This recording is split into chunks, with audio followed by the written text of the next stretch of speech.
You've probably seen this in the news, right? A country's economy is absolutely booming, people are spending, everything seems to be going great. But then you hear that its trade deficit is just getting bigger and bigger.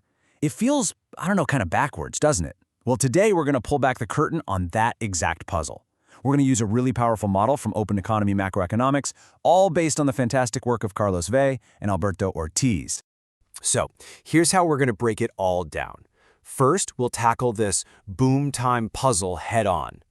Then, we'll get into the crucial difference between tradable and non-tradable goods. This is key. That'll lead us to the main event, the adjustment mechanism that keeps things in balance. After that, we'll connect the dots between deficits and currency appreciation. And finally, we'll watch it all play out in the classic twin deficit scenario. All right, let's dive right in with Section 1, the boom time puzzle. This is one of those things that pops up in the economy all the time, but the reason why isn't always so obvious. So this is the big question, isn't it? Our gut feeling tells us that a strong, booming economy should mean we're exporting more and have a really healthy trade balance. But you look at the data, and so often you see the exact opposite. So what's the deal? Why does all this prosperity seem to bring a trade deficit along for the ride? Let's figure it out. Okay, so an economic boom usually has three best friends that show up to the party together. Lots of consumption, a trade deficit, and this thing called an appreciated real exchange rate. Now just think of that last one as local stuff like services getting more expensive compared to stuff you can buy from anywhere in the world. The real insight here is that these three aren't just showing up by coincidence. No, they are deeply connected. They're all part of the same economic story.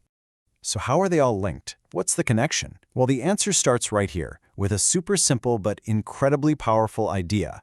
Not all goods are created equal. Okay, so on one hand, you've got your tradable goods. These are things like cars, smartphones, stuff you can easily stick in a box and ship across the ocean. If your country wants more of them, you just import them. The supply is basically global. But on the other hand, you have non-tradable goods. Think about haircuts, a dinner at your favorite local restaurant, or construction work. You can't exactly Amazon Prime a haircut from another country, right? The supply is stuck right where you are. And believe it or not, that simple difference is the key to this whole puzzle. So if you've got these two totally different types of goods, how does an economy manage the demand for both? Well, that brings us to the hero of our story, the real exchange rate. Now hold on, don't let the fancy name scare you. This is not the exchange rate you hear about on the news, dollars versus euros. The real exchange rate is an internal price tag for a country. It's basically the price of all the non-tradable stuff like haircuts divided by the price of all the tradable stuff like phones. So when this number P goes up, it just means your local services are getting more expensive compared to globally traded goods. That's what economists call a real appreciation. Okay, this graph shows us something we already intuitively know. That straight vertical line, S, that's the supply of things like haircuts in your city. It's vertical because you can't just magically create more barbers overnight. The supply is fixed. Now that orange line sloping down, that's demand. When the economy is booming, everybody wants more haircuts, so that demand line shifts to the right. And since the supply can't change, there's only one way to sort things out. The price has to go up. That price increase, that is the real appreciation we were just talking about. All right, let's put all the pieces together, shall we? We've got a boom in demand, two different kinds of goods, and this special internal price called the real exchange rate. Let's see how they dance. This quote from the source material really just says it all. In this way of looking at the economy, a trade deficit and a real appreciation aren't just related. You should expect to see them together. They're basically symptoms of the same thing. But how? Okay, here's the crucial play-by-play. First, the economy starts booming. People feel wealthier, so they want to buy more of everything. More new phones and more fancy dinners out. So for the phones, the tradable goods, no problem. The country just imports more of them to meet all that new demand. And boom, what do you get? A trade deficit. But what about those dinners out, the non-tradable stuff? You can't import them. With a fixed supply, the only thing that can happen is their prices have to go up. And what does that give us? A real appreciation. See, it's one event that causes two different but totally predictable outcomes.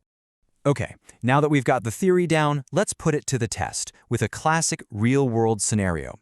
This brings us to Section 5, the famous twin deficits, and what happens when a government decides to spend a lot of money. And this gets us to the twin deficits idea. You've probably heard of it. The theory is that when a government runs a big budget deficit, it often leads to a trade deficit for the whole country. And the model we've just built gives us the perfect tools to see exactly how that chain reaction happens. Whoa. Okay, I know this looks like a lot of squiggly lines, but trust me, it's just drawing a picture of the story we've already learned. Each of these little charts tracks a different part of the economy over time, and we're about to see how a quick burst of government spending triggers our two main outcomes. Let's just focus on 3 of these charts. First, look up at panel A. See that big spike? That's a sudden, temporary jump in government spending. Now follow me down to panel D. See how the relative price P spikes at the exact same time? That's our real appreciation. And finally, check out panel E.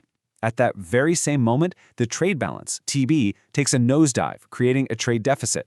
It's like watching dominoes fall. One event, 2 perfectly timed effects, just like our model said would happen. And that, right there, is the whole mechanism in a nutshell. A government budget deficit pumps up demand in the economy. The country handles the demand for tradable goods by importing more, and it handles the demand for non-tradable goods by letting their prices rise. And the result? You get 2 deficits for the price of one, a government budget deficit and a national trade deficit. So why do we care about all this? Because this model, this way of thinking, gives you a new lens to see the world. It helps you understand the deep, often invisible connections between government policy, how we all spend our money, and a country's place in the global economy. It shows you that all these big economic numbers you hear about aren't moving randomly. They're all connected. So I'll just leave you with this final thought. The next time you're reading the news and you hear someone worrying about a growing trade deficit while the economy is doing great, you'll know there's a whole other side to that story. You'll know it might not be a sign of weakness at all, but instead the completely natural, predictable result of a healthy, growing economy. Something to think about.